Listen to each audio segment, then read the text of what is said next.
일본 사건 사고를 보다 보면 보통은 2명 이상을 살해하면 사형 판결을 받기 마련이죠. 하지만 오늘 다룰 사건은 무려 5명을 살해했는데도 무기징역 판결이 내려진 꽤 이례적인 사건입니다. 이 남성의 이름은 하라타이라. 1947년생인 그는 병원 방사선과 직원 근무를 시작으로 중년이 된 후에는 지역의 노인요양시설에서 사무장으로 일하던 평범한 중년 남성이었습니다. 그는 성실하고 온화한 성격으로 평판이 좋았으며 직장 동료들은 물론 시설에 있는 노인들 역시도 친절하고 성실하다는 증언을 했는데요. 또한 그는 마을 노인회 활동에도 적극적으로 참여했고 손주들을 엄청 아끼는 등 가정적인 모습도 보였죠. 이렇듯 겉으로 보기에 그는 조용하고 친절한 성격이었지만 사실 그의 이면에는 문제가 하나 있었습니다. 바로 어머니와의 갈등이었죠. 그의 어머니는 무척 엄격하며 자기중심적이었던 인물로 어린 시절부터 물건이 없어지면 하라의 탓을 하는 것은 물론 친구들과 노는 것도 허락하지 않았으며 하라에게 3살 터울의 남동생이 태어나자 막내 아들만 지극정성으로 예뻐하는 등 이런 여러 가지 이유로 인해 하라는 초등학교 무렵부터 어머니를 기피하며 싫어하게 되었습니다. 또한 중학생 시절에는 아예 말조차 섞지 않을 정도로 두 사람은 모자 관계였음에도 사이가 무척 나빴다고 하네요.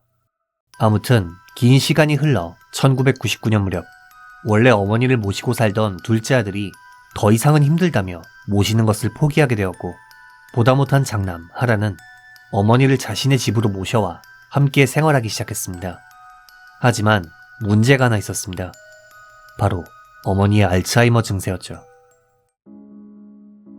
당시 하라의 어머니는 며느리를 집요하게 괴롭혔는데 며느리가 해준 음식은 먹지 않고 자기 밥만 해먹거나 며느리를 도둑이라고 부르는 것은 물론 며느리가 가꾼 화단의 꽃을 모조리 뽑아버리거나 빈번한 가출은 물론 욕조에 용변을 보거나 음식물 쓰레기를 버리는 등 계속된 알츠하이머 증세로 인해 가족들은 고통을 겪게 됩니다.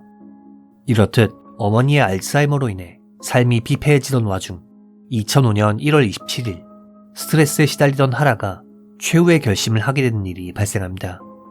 이날 어머니는 통장 정리를 위해 우체국에 방문했는데 어머니가 직원의 설명에 트집을 잡고 고함을 지르며 입에 담기 힘든 폭언을 퍼붓기 시작한 것이죠. 그리고 이 일은 작은 마을 사회에 순식간에 소문이 퍼지게 되었고 하라의 가정사와 노모의 추태는 마을 사람들의 비웃음거리가 되었습니다.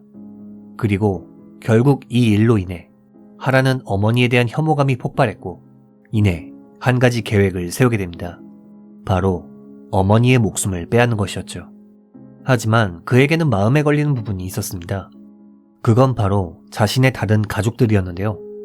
만약 자신이 살인을 저지르면 가족들은 살인자의 가족이라는 낙인을 안고 평생을 고통받게 될 것이라고 생각한 것이죠.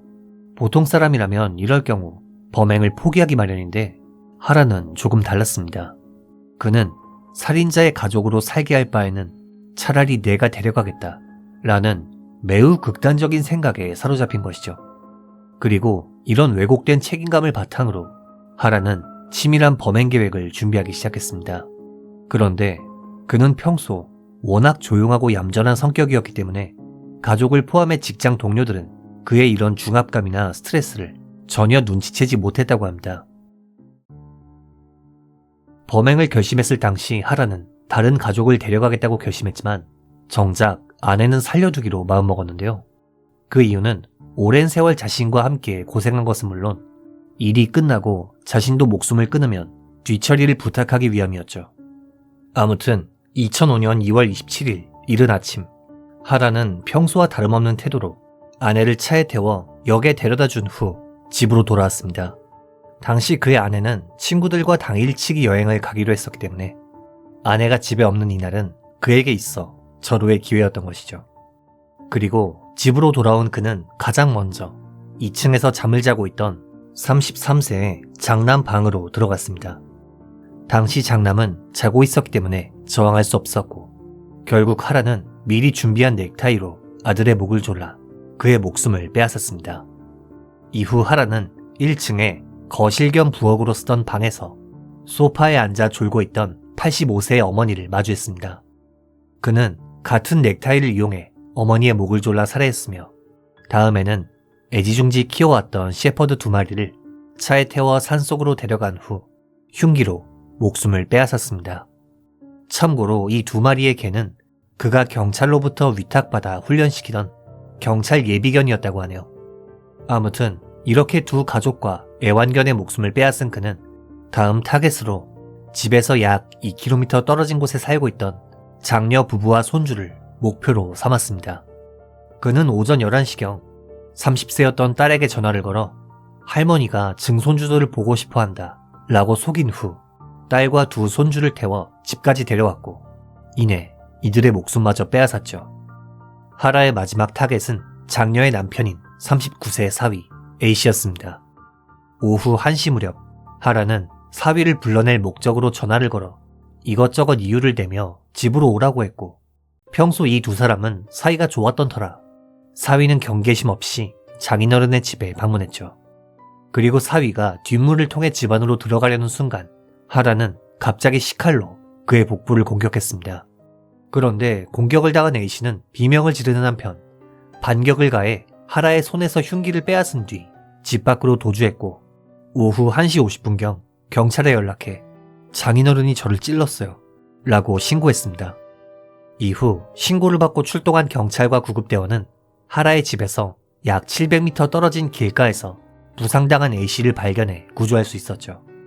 한편 사위를 놓친 하라는 그를 추격하지 않았고 욕실에 들어간 후 극단적인 선택을 시도했습니다만 사위의 신고로 인해 현장에서 구조되어 응급수술 끝에 간신히 목숨을 건졌고 의식을 잃기 전 경찰에게 내가 했다 라며 자신의 범행을 인정했다고 합니다. 약 3주간의 치료 후 하라는 우선 살인미수 혐의로 체포되었으며 2005년 4월 2일에는 나머지 가족을 살해한 혐의로 추가 영장이 발부되었습니다. 조사 과정에서 그는 자신의 범행 사실을 순순히 시인했으며 그가 첫 대상으로 아들을 선택한 이유는 혹시라도 장남이 범행을 방해할지도 모른다고 생각했기 때문이라고 진술했습니다. 또한 범행 동기에 대해서는 어머니의 지속적인 폭언과 괴롭힘을 견딜 수가 없었다. 내가 죽은 뒤 가족들이 살인자의 가족으로 불리는 게 가엾어서 모두 데려가려 했다 라는 말로 자신의 범행 동기를 밝혔죠. 이후 수사 과정에서 그의 정신감정을 실시한 결과 범행 당시 명백하게 책임 능력이 있었다 라는 소견이 나와 그는 정식으로 기소되어 법정에 서게 되었습니다. 사건 발생 3년 후인 2008년 7월 29일 1심에서 검찰은 자기중심적이고 반인륜적이며 참작의 여지가 없다 라는 말과 함께 사형을 구형했습니다.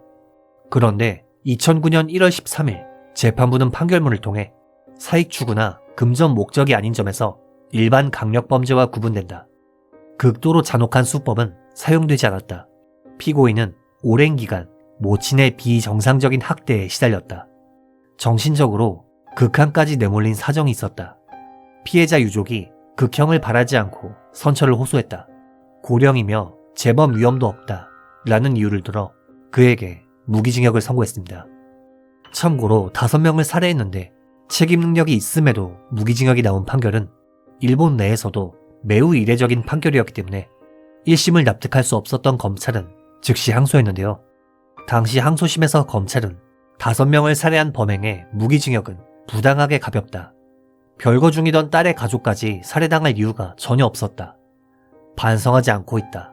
라고 강조하며 거듭 사형을 요구했습니다. 또한 이 항소심에는 부상당했던 사위 A씨가 증인으로 출석하여 사건 후 가해자에게 사죄 편지 한 장 받은 적 없다. 미안하다는 기색이 느껴지지 않는다. 라며 하라에게 극형이 내려져야 한다고 엄정한 처벌을 주장했죠. 한편 변호인 측은 하라의 아내와 남동생을 증인으로 세웠고 이들은 제발 극형을 피하게 해달라 라며 눈물로 호소했다고 합니다. 이처럼 피해자 유족들 사이에서도 처벌을 둘러싼 의견이 극명하게 갈리는 이례적인 일이 발생했는데요. 최종적으로 나고야 고등재판소는 양측의 항소를 모두 기각, 1심의 무기징역형을 유지하는 결정을 내리게 됩니다. 당시 검찰은 이에 불복해 상고했지만 2012년 12월 3일 최고재판소는 판결문을 통해 어머니의 상식을 벗어난 집요한 괴롭힘으로 인해 심각하게 정신적 궁지에 몰린 경위를 고려했다. 무기징역 판결이 현저히 부당하다고는 할 수 없다. 라는 말로 상고를 기각, 하라의 무기징역형을 확정했습니다. 개인적으로는 범인은 노인 요양시설에서 사무장을 맡고 있었는데 시설에 맡기는 방법은 없었던 걸까? 하는 생각이 듭니다. 분명 나름의 사정이 있었을 것 같기도 하지만 시설에 맡기지 않은 이유에 대한 정보는 찾을 수가 없었네요. 이번 영상 어떻게 보셨는지요? 피해자분들의 명복을 빌며 영상을 마칩니다. 규미사였습니다.